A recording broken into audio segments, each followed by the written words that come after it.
Hi, it's Dixie here for the Daily Tarot. I wanted to talk to you today about phrasing tarot questions because the way that you phrase your questions does have an impact on the outcome of the quality of information you get. One of the most common things that I see in terms of people phrasing their questions is they will ask, will I do this or will I do that? And I always kind of have the urge to go, I don't know, will you? Tarot is a tool. It does not negate or override your free will. So if you want to know if you are going to do something or if you're not going to do something, that's kind of up to you.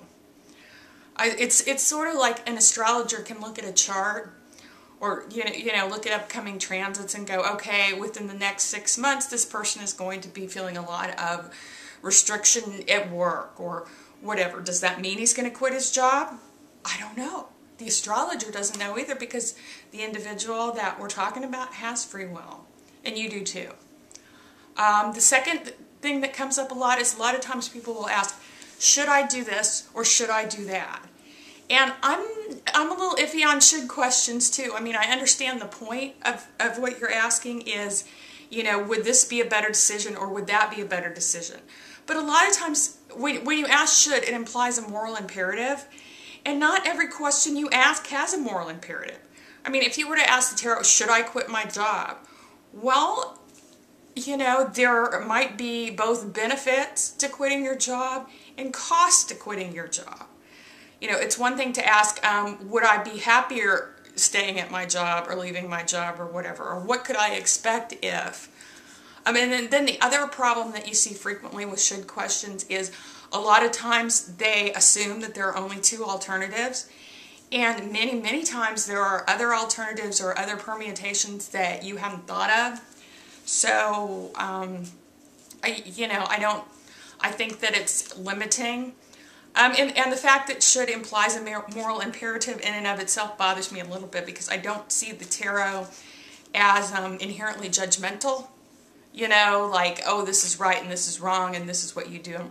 It's not up to you, up to the tarot to determine your values. You know, your values are your own to determine.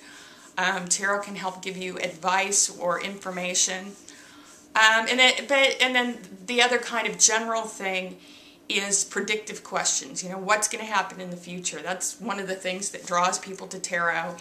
And anybody who's worked with the cards for any length of time will tell you, yes, there is a predictive element to readings. That's kind of part of what you get. But I really don't think that that's the strength of working with the cards. They're really, really good at getting to hidden dynamics or other situations. And even when you do have a predictive outcome or you are looking at that, it is always with the caveat that things continue trending in the same way that they are. But if you're looking at a situation that you're involved in, that there are other people involved in, you know, sometimes many, and outside forces involved in, yeah, all of these elements, there's free will and there are choices and there are circumstances that come into play. So things don't always stay the same. So, I mean, bear that in mind. It's fine. You can ask for a general reading and those work too.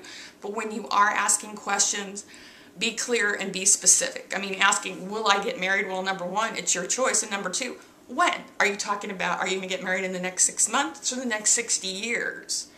You know, these are, it's too open-ended. So be clear about what you really want to know. And you'll tend to have better results with your readings. That's it for today. I hope that was helpful to you, and I wish you all the best in using the tarot as a tool. I hope that it works out wonderfully for you. Take care and peace out from Dixie.